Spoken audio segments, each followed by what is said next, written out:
Hey guys, welcome back to Stuff Steve Likes, and another little drive time video here. This time I want to talk about collecting for yourself and not for other people. Now, it's always nice when somebody notices a piece, a watch, a knife, whatever it is that you have, and they're like, "Oh man, that's really cool," and you're like, you feel all good, and you're like, "Yeah, my choices are confirmed. I am a real person," all that kind of stuff. And that's always nice when that happens, but I found so many times that I've purchased things based on, videos I've been watching or reviews that I've read online, and you're really basing those decisions off of suggestion. You're succumbing to advertising, essentially. And not that a lot of YouTubers are advertising. Some of them are, but a lot of them aren't. They're just saying, hey, these are the best values for under $200, or these are the best values for under $500. And you go through this process of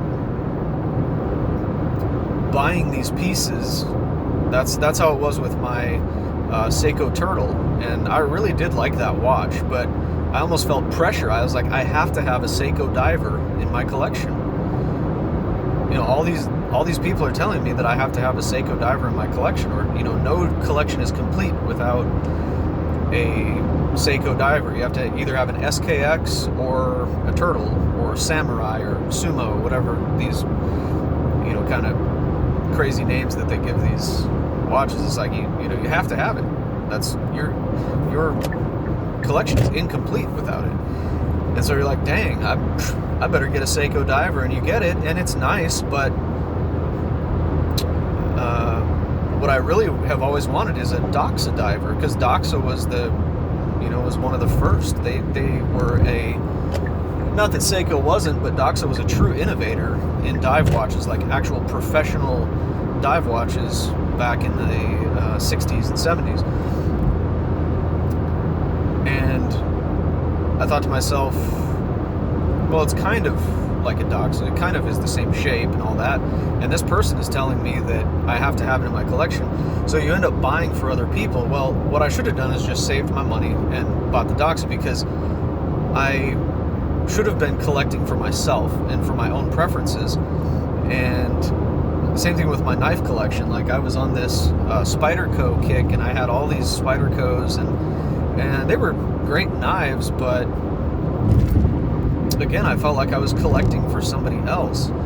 And really, my favorite Spyderco was my UK pen knife, and as of right now, that's the only Spyderco I have, because I was like, this is the one that I love to carry.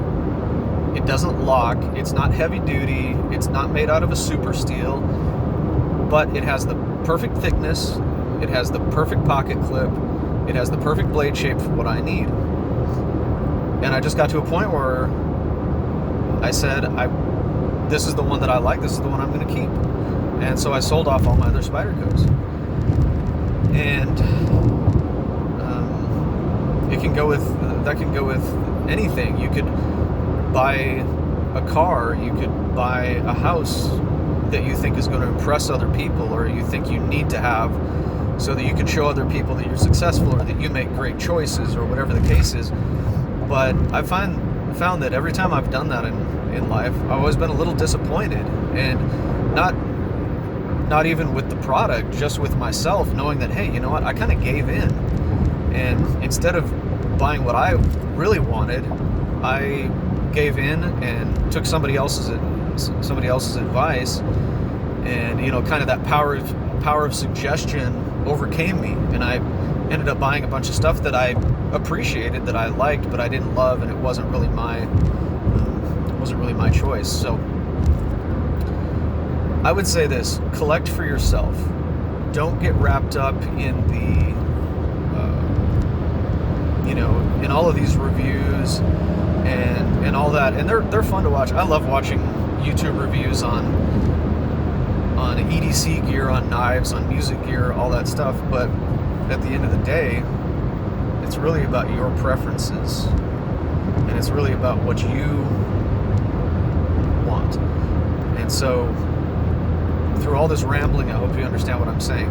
Collect for yourself and don't listen to anybody else, because when you do that, you're going to be buying things that maybe are great values, maybe are the best bang for the buck, maybe are something that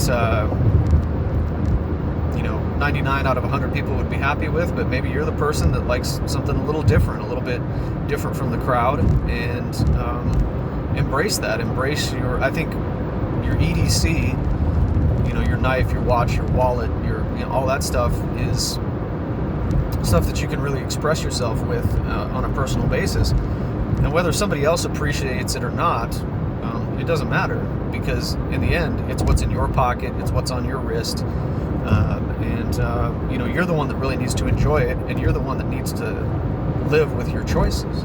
So make choices that are right for you, and make choices that make you happy, and everybody else can get what they want, and that's fine. So collect for yourself, and I think you'll be a lot happier in the long run. And it's taken me a long time to do that, and I think that that's just part of collecting. You're kind of learning what you like and what you don't. But right off the bat, if you think that a Seiko Captain Willard is what you want, then just save up and get it. And don't buy 5 other watches that are almost that. Just go ahead and get what you want in the first place. Wait, find the deal, find the sale. If the opportunity shows itself, go ahead and get it. And you're going to be so much happier, and you're going to be so much more satisfied with yourself and with the choices that you made to be your own person and to make your own choices. So I hope this helps. I hope this resonates with some of you, but just collect for yourself. And that's all I had to say on this one. We'll talk to you in the next video. Thanks, bye.